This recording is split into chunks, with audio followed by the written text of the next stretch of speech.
하다 보니까 이 감옥에 갔어요. 근데 사실 감옥에 간 이것이 말이죠, 엄청 억울한 일이에요. 이 사람들이 이간질 해가지고 바울을 잡아 넣으려고 해서 이 감옥에 갔거든요. 오늘날도 그런 일들이 많이 있잖아요. 억울한 일이죠. 이제 그러나 사도 바울은 오히려 이것을, 감옥에 간 것을 부끄럽게 생각하지 않고 감옥에 간 것을 오히려 더 복음의 사명을 감당하기 위해서 살아갑니다. 근데 이 감옥에 어떤 이렇게 갔든 저렇게 갔든 감옥에 가서 산다는 것은 얼마나 힘든 일입니까? 요즘 우리 현대인들도 마찬가지예요. 조금 잘못하면 감옥 가는데, 감옥 가려 어찌하면은 아이고 감옥만 빼달라고, 돈을 벌금을 내더라도 감옥 가는 거 빼달라고, 다들 그럴 거예요. 감옥에서는 그야말로 사람이 살기가 힘들고 어렵고, 먹고 싶은 거 제대로 먹을 수도 없고, 잠을 제대로 잘 수도 없고, 혹간 잘못하면 온갖 경험하지 못하는 그런 일들을 겪을 수밖에 없는 것이 감옥이기 때문이죠. 그런데 사도 바울이 감옥에서 있으니까 많은 기도를 드리잖아요. 필리포에 있는 교회를 위해서도 기도하고, 고린도에 있는 교회를 위해서도 기도하고, 갈라디아에 있는 교인들을 위해서도 기도하고, 또 로마에 있는 그리스도인들을 위해서 기도하고, 많은 사람들을, 생각나는 대로 많은 사람들을 위해서 기도할 것입니다. 그런 말씀들이 많이 있어요. 그런데 특별히 이 빌립보서 1장으로부터 시작되는 이 빌립보 교인들에게 보낸 그 사도 바울의 사랑과 기도하는 그 내용을 보면은 참 놀라운 거예요. 아니, 감옥에 있으면서 힘들고 어렵고 화나고 하는 것이 아니라 감옥에서 오히려 기뻐해요.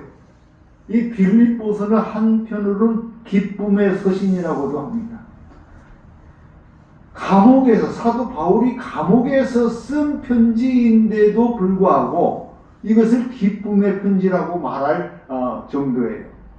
이만큼 바울이 빌립보 교인들을 위해서 기도를 하려면 마음에 기쁨이 생기는 거예요. 즐거움이 생기는 거예요.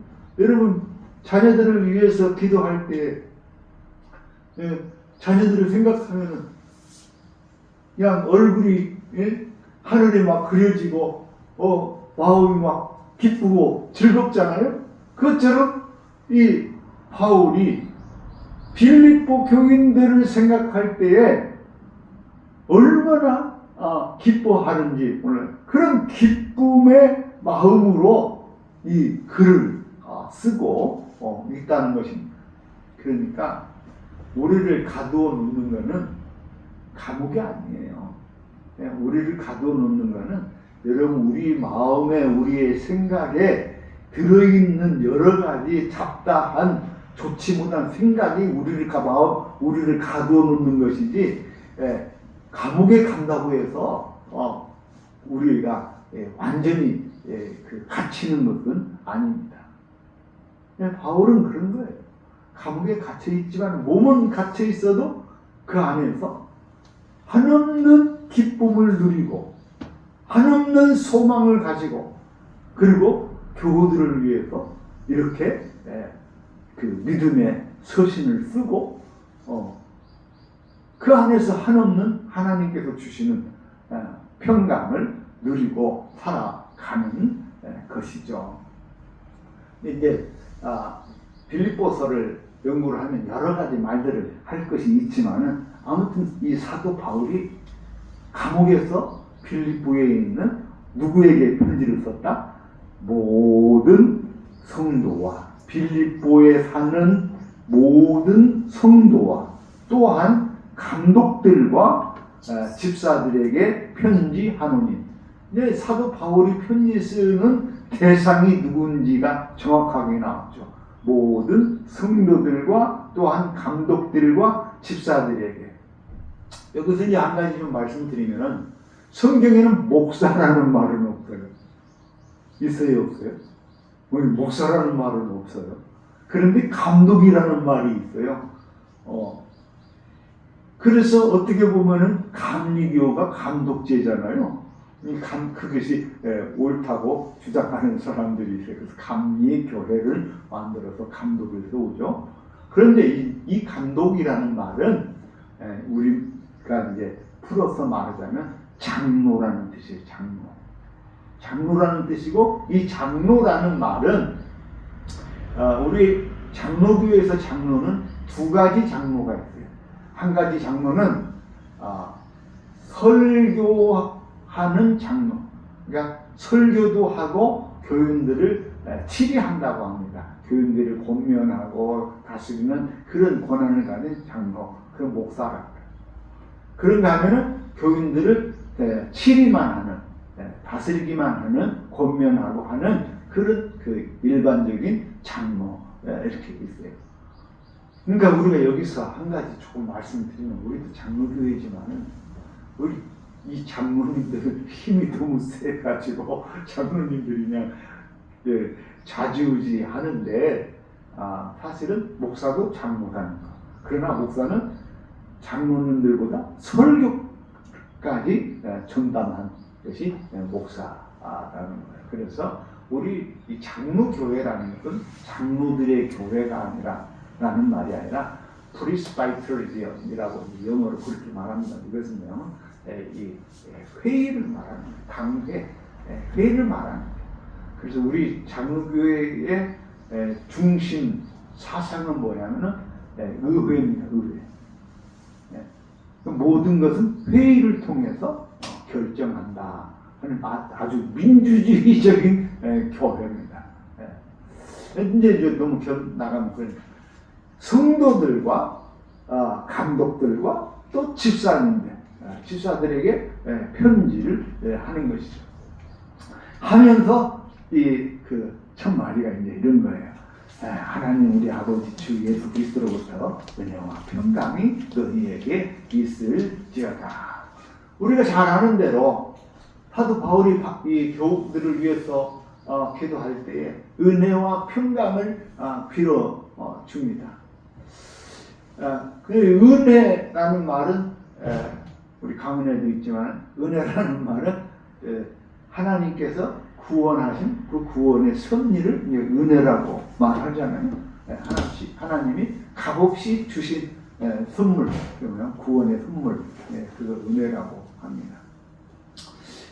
그리고 이제 이 평강이라고 우리가 이제 성경이 번역됐습니다만, 다른 성경을 보면 평화라고 번역도 되고 평안이라고도 번역되고 여러 가지 의미로 평강, 평안, 평화 이렇게 등등의 이제 그 번역을 그렇게 합니다.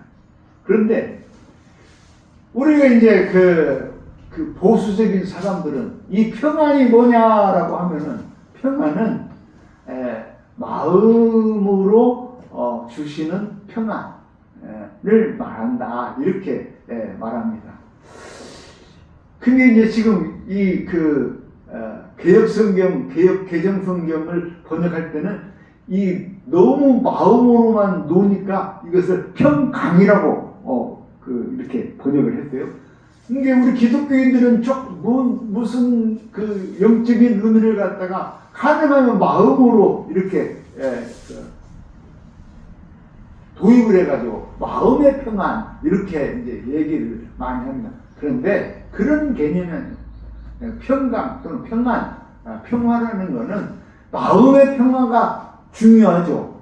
왜냐하면 내 마음이 평화롭지 않으면은 외부적으로 아무리 좋은 것이 있어도 평화롭지 않죠. 그렇지만은 여기에서 말하는 이 평강이라는 말은 포괄적인 개념이 마음으로만 평안이 아니라 육체적으로도 평안해야 돼요. 그런가 하면 내 삶의 환경과 이런 것들도 평안해야 돼요. 그래야지 내가 제대로 평안할 수 있어요? 어떤 사람이 아파갖고 죽겠는데, 우리 집사님 병원 가서 그냥 죽을 뻔하다 살아났는데, 아파 죽겠는데 거기서 무슨 평안이 있어요? 예? 몸이 지금 막 천근만근이 되고 칼로 바늘로 막 찌르는 것처럼 아파 죽겠는데 거기에서 아유 주님 평안을 주세요. 마음의 평안이 오냐 이거예요. 안 되는 거예요. 아파 죽겠는데. 예? 근데 여기서 평강이라는 말은 우리 육체가 이렇게 가시로 치르는 또는 짓눌린 어떤 그런 아픔과 고통, 괴로움이 없는 상태를 평강이라고 합니다. 육체적으로도 이렇게 얽매인 것이 없는 노인 그런 자유로운 몸. 그런가 하면은 영적으로도 내 마음이 평안한 거. 그런가 하면은 내 삶의 주변에 있는 여러 가지 정황들, 우리 자녀들의 문제, 또 기업의 문제, 이런 것들이 지금 사업하는 사람이 사업이 안 돼갖고 곤두박질 치고 있는데 마음에 평안이 오겠습니까? 우리 안 집사님. 안 오죠. 그러니까 이런 것들을 총괄적으로, 포괄적으로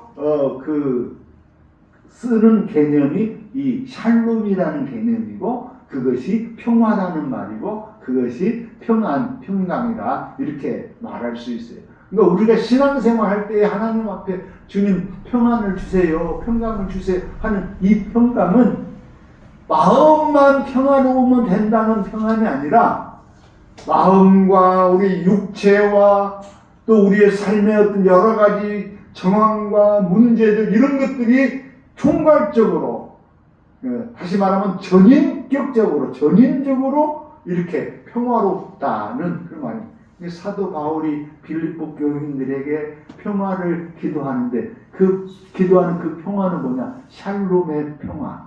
샬롬의 평화는 아까 말씀드린 것처럼 포괄적이면서 전인적인 의미를 갖고 있다는 거예요.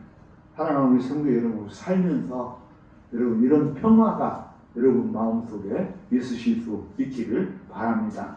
그래서 사도 바울이 감옥에 갇혀 있어도 그 감옥이 사도 바울을 짓누를 수가 없어요. 왜? 그 안에는 하나님 주시는 평안이 있기 때문에 육체적인 그런 것으로 다 짓누를 수 없는 전인적인 이 평화를 이렇게 말하고 있습니다. 그러면서 이렇게 말씀하는 내가 너희를 생각할 때마다 나의 하나님께 감사하며 간구할 때마다 너희 무리를 위하여 기쁨으로 항상 간구함은 앞서 말씀을 드린 것처럼 사도 바울이 빌립보 교인을 생각하면 기뻐 즐거워. 그거 얼마나 좋은 일이에요. 우리 사랑하는 자녀들을 생각할 때에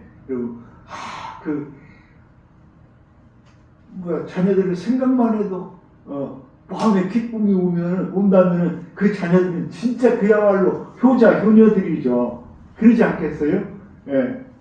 그것처럼 이 빌립보 교인은 믿음 안에서 사도 바울에게는 든든한 사람들이었어요. 마음에 기쁨이 막 저절로 생기는 그럼 그게 뭔 말이냐? 그런데 사도 바울이 그것이 무슨 말인지를 이야기를 하고 있어요. 항상 기쁨으로 간구할 수 있었던 것은 5절에 보니까 이렇게 말하네요. 너희가 첫날부터 이제까지 복음을 위한 일에 참여하고 있기 때문이라. 여기서 첫날부터라는 말은 무슨 말이냐? 첫날부터라는 말, 이 사람들이 사도 바울을 만나던 그 첫날부터라는 그런 개념을 가지고 있다고 말합니다.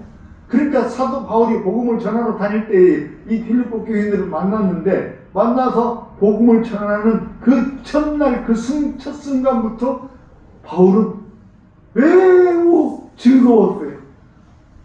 그 첫날부터 왜? 아마 그런 것 같아요. 복음을 전할 때에 이 빌립보 교인들은 그 사도 바울이 전하는 복음의 말씀을 아주 잘 감수하고 기쁨으로 잘 받았던 것 같아요. 우리 대화하면서 대화가 안 되면 여러분 어때요? 대화를 하는데 대화가 안 되면 계속 툭툭 튀는 거예요. 뭐 말하려면 그냥 받아들이지라고를 않고 툭툭 튀는 막 반사작용만 생기고 그러다 보면은 여러분 그냥 기쁨이 아니라 우라통이 터지는 거예요. 진짜 그런 사람들 많이 있어요. 어떤 특별한 자기들의 사상, 자기들의 생각 이런 것들에 막 꽉 짜여진 사람이 있어요. 그래서 그 밖에 다른 것들을 얘기를 하면은 받아들이지를 않고 그냥 계속 그 반대만 하고 반론만 하고 그런 이상한 무리들이 있잖아요. 그러니까 그렇게 반대하고 반론하는 것이 아니라 빌립보 교인들은 바울이 복음을 전할 때부터 이 사람들은 그 말을 잘 수용하고 잘 받아들이고 그리고 그 말씀을 잘 믿고 언제까지 이 첫날부터 시작해서 이제까지 지금 복음을 이 편지를 쓰는 이때까지 이 빌립보 교인들은 그렇게 충실되게 이 복음의 말씀을 그렇게 잘 받아들이고 잘 지켜서 잘 믿고 잘 행하더라. 그래서 사도 바울은 이 빌립보 교인들이 생각할 때마다 기쁘고 즐거운 거예요. 야가 처음 받을 때부터 왠지 잘하더만은 끝까지 잘하는 거예요.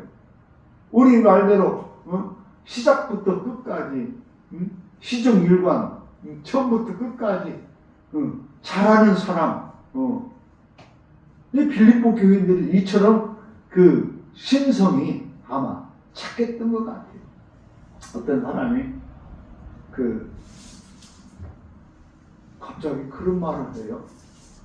우리 남편은요 S맨이에요. 그 말 듣고 깜짝 놀라요. S맨이에요. S맨이 뭐예요? 뭐가 없고 항상 그렇지. 여보 여기 저기 전기타마 고장났어. 네 알았습니다. 당장 달려와서 전기타마 고쳐주고. 여보 여기 뭐 문제 생겼어. 네 알았습니다. 무슨 일이든지 그냥 거부하는 때가 없다는 거야. 안 된다고 할 때가 없다는 거예요. 그래서 그 말을 들으니까 충격이 받았어요. 이거 어떻게 나는 그렇지 못하는데 그러면서 그 남편 그 자랑을 그렇게 많이 해요. 그래서 제가 사실은 오늘 설교 제목을 S맨으로 산다는 거 이것을 이렇게 한번 설교 제목을 정해서 설교를 하면 어떨까 했는데 제가 포기했습니다. 왜? S맨이라는 게 S맨 우리가 들을 때는 얼마나 참 그 충실한 사람 같잖아요. 그런데 그 마음 속에서는 얼마나 번민이 많고 여러 저희가 많을까 이런 것들을 얘기하려면은 굉장히 이제 복잡해집니다.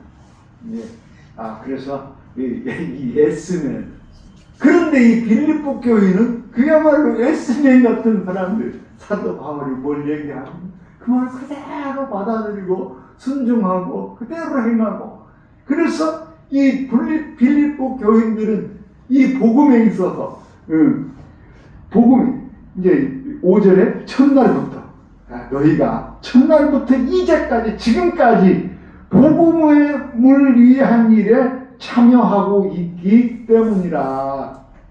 그러니까 이 빌립보 교인들은 복음을 위한 일이라면 그냥 생명을 걸고 하는 거예요. 사도 바울이 복음을 전하기 위해서 이 3차에 걸쳐 세계 전도 여행을 떠나면서 복음을 열심히 전하잖아요. 근데 이 빌립보 교인들은 예를 들어서 내 몸으로는 할 수 없어. 그랬을 때 어떻게 합니까? 물질로 도움다든가 다른 무엇으로 돕는다든가 그렇게 해서 복음의 일을 이루게 하는 거죠. 응? 오늘날 우리도 마찬가지입니다. 내가 뭐랄까 이 복음의 일에 있어서 다 할 수는 없어요. 그러나 나는 그 한 부분 속에서 어느 한 부분 속에서 이 복음의 일을 하는 거예요. 내가 못하면은 그래 나는 할 수 있는 나는 그림을 잘 그리니까 그림으로 이 예배당 안에 그림을 좀 그려 넣어가지고 사람들이 와서 그림을 보고 기뻐할 수 있도록 하는 거. 그림 얘기하니까 참 생각나는 거지. 나는 제가 아는 그때 우리 주건공 목사님 사모님이 나이가 이제 먹어갖고 그때 당시로 말하면 70이 넘었을 때에 정부에서 지원하는 그것이 있으니까 자기가 평생 사모로 살다 보니까 못했잖아요. 그러니까 그림 그리는 걸 배우러 갔어요. 그래가지고 전주시에서 하는 여러 가지 프로그램인데 그림 그리는 것 때 갖고 그림을 배우는 거예요.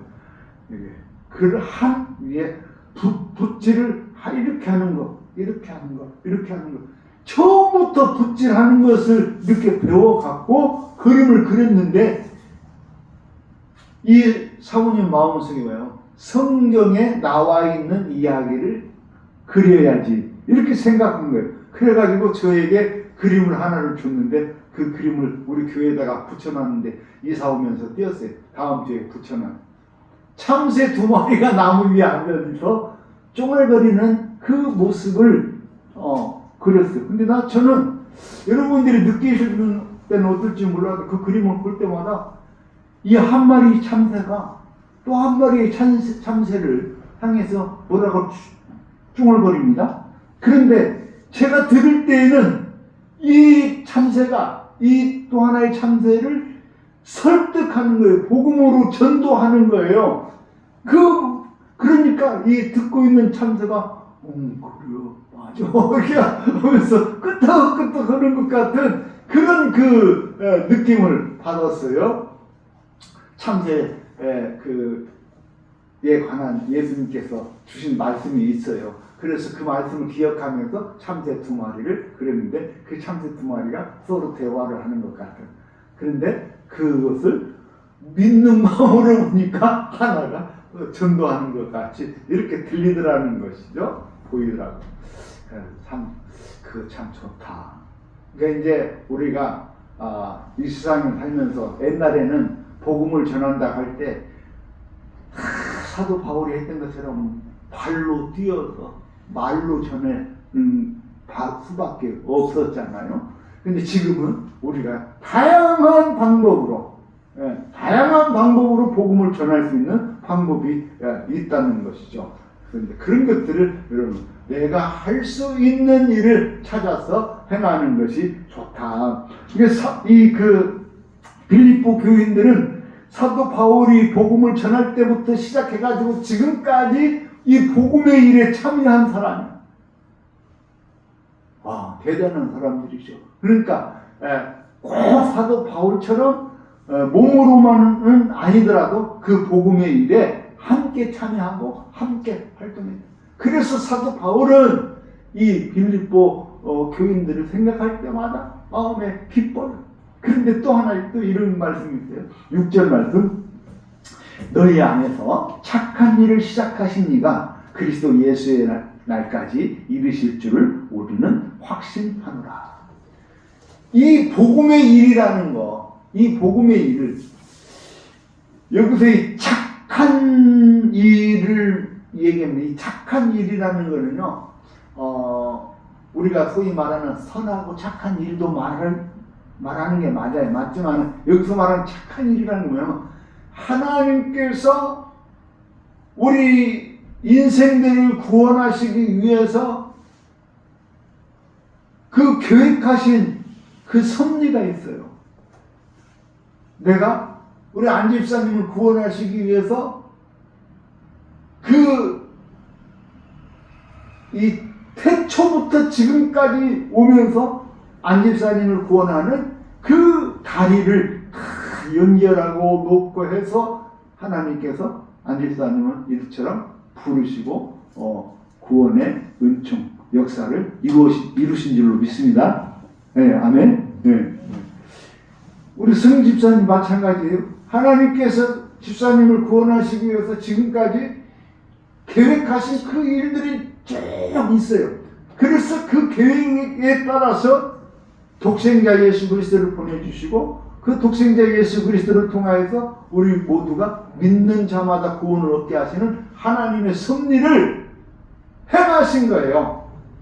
그러니까 하나님께서 무슨 일을 행하시냐, 이 어마어마한 나를 구원하시기 위한 하나님의 착한 일, 이 착한 일을 누가 계획했냐? 이것은 하나님께서 행하셨어요. 근데 이 하나님께서 행하신 이것이 오늘로 끝나는 것이 아니라 어제로 끝나버린 것이 아니라 언제까지? 그리스도 예수의 날까지 이렇게 말합니다. 그리스도 예수의 날. 그리스도 예수의 날이 언제예요? 성탄절이 그리스도 예수의 날인가? 아닌 것 같죠? 그리스도 예수의 날이라는 말은 우리가 잘 알고 있다시피 주님께서 다시 오시는 그날, 주님께서 다시 오셔서 이제 구원의 완성을 이루는, 심판하시고 완성을 이루는 그날까지 이루실 줄을 우리가 확신합니다. 하나님은 어줍잖게 어저께로 일을 끝냈다든가 오늘로 일을 끝냈다든가 우리가 추첨을 하는데 이 복권 한 장을 받아가지고 내일 가면은 복권이 이게 당첨되겠지. 그래가지고 갔더니 추첨 벌써 끝났어요. 아니 언제 했는데요? 어제 했어요. 끝나버렸다는 거예요. 세상에 안타까운 일이죠. 그런데 하나님께서 계획하시고 하시는 일은 언제까지? 주님께서 이 세상에 다시 오시는 그날. 그때는 하나님의 구원의 일을 완성하는 그날이죠. 그래서 그날을 주님 다시 오시는 날, 재림하시는 그날, 다 이 세상에 있는 모든 생명들은 다 하나님께서 구원하시고 또 심판하시는 그날이 드는 줄로 믿습니다. 그날까지 하나님이 이 일을 계속해서 운행하세요. 계속해서 운행하시고 이루시는 줄을 우리가 확신하노라. 그러니까 오늘 우리들도 하나님의 이 착한 일, 구원하시는 일, 우리가 이 세상에서 하는 수많은 착한 일들이 많이 있지만은 그 수많은 착한 일들 중에서 가장 고귀하고 숭고한 하나님의 구원의 이 일을 이루기 위해서 앞서 말씀드린 것처럼 복음의 일을 이루기 위해서 우리가 모두 힘써서 나아가야 될 줄로 믿습니다. 그래서 사도 바울은 이 빌립보 교인들에게 편지를 쓰면서 즐거운 거예요. 왜? 하나님께서 하시는 일들이 이 교우들을 통해서 그대로 드러나는 것 같은. 그래서 이들이 열심으로 예수를 믿고 열심으로 하나님의 뜻을 이루어가는, 복음의 일을 이루어가는 그 모습을 볼 때에 너무너무 하나님 앞에 감사하고 행복한 것이죠. 그래서 바울은 날마다 하나님께 그 감사의 기도를 드립니다. 그런데 이제 뒤에 이렇게 있는 말씀을 보니까 이 빌립보 교인들이 이제 하는 이 복음의 일 중에 한 가지가 뭐냐면, 이 빌립보 교인들은 바울처럼 이렇게 이 나라 저 나라 쫓아다니면서 복음을 전할 수가 없으니까 어떻게 하냐면, 이들은 이렇게 모여서 예배 드리고 이제 연부를 걷어가지고 그놈으로 바울이 다닐 수 있도록 감옥에서 무슨 돈이에요? 감옥에서 떼는 돈이 영치금이라도 주어서 감옥에서 복음을 전할 수 있게 한다. 그래서 어디든지 사도 바울이 복음을 전하는 데 있어서 불편함이 없게 하자 하는 그런 마음으로 이렇게 복음을 해가지고 그 돈을 이렇게 바울에게 전달하고 하는 그런 일들을 많이 했어요. 그래서 또 그런 일들은 또 사도 바울이 더욱이 또 기억을 하고, 그래서 이 빌립보서 4장 뒤로 가면은 이제 그들에게 감사의 글을 씁니다. 오늘 우리가 이 사도 바울이 빌립보 교회를 향한 그 마음을 우리가 한번 살펴보았습니다. 사도 바울은 무덩이로 예수를 믿고 사도가 된 자지만은, 그러나 사도 바울은 누구보다도 열심히 복음에 참여한 자고 복음을 이루어간 하나님의 귀한 종이죠. 그런데 사도 바울이 이 일을 감옥에 있어도 또 어디에서든지 끝까지 이루어 왔고, 특별히 이 빌립보 교인을 생각할 때 하나님 앞에 감사하고 기쁨으로 이와 같은 글을 쓸 수 있는 것은 빌립보 교인들의 이와 같은 성실한 믿음과 신실한 믿음, 그 아름다운 믿음, 헌신을 기억할 때마다 사도 바울은 하나님 앞에 감사를 드렸던 것입니다. 오늘 우리 교회도 이와 같이 빌립보 교회와 같이 아름다운 그런 교회가 되어서 어쨌든 간에 안지나서나 무슨 일에서든지 하나님의 이 복음의 작업이, 복음의 일이 끝까지 완수될 때까지 우리 모두 이 일에 함께 참여하고, 그래서 하나님을 기쁘시게 하는 그런 주의 사랑하는 성도들이 다 되시길 주의 이름으로 축원합니다. 주님, 은혜와 사랑을 감사합니다. 오늘도 사도 바울이 빌립보 교회를 향한 그 마음을 우리가 살펴보았습니다. 저희들도 빌립보 교회와 같이 귀하고 아름다운 신실한 믿음을 가진 교회가 되게 하시고 하나님께 영광 돌리게 하여 주옵소서. 예수님 이름으로 기도하옵나이다. 아멘.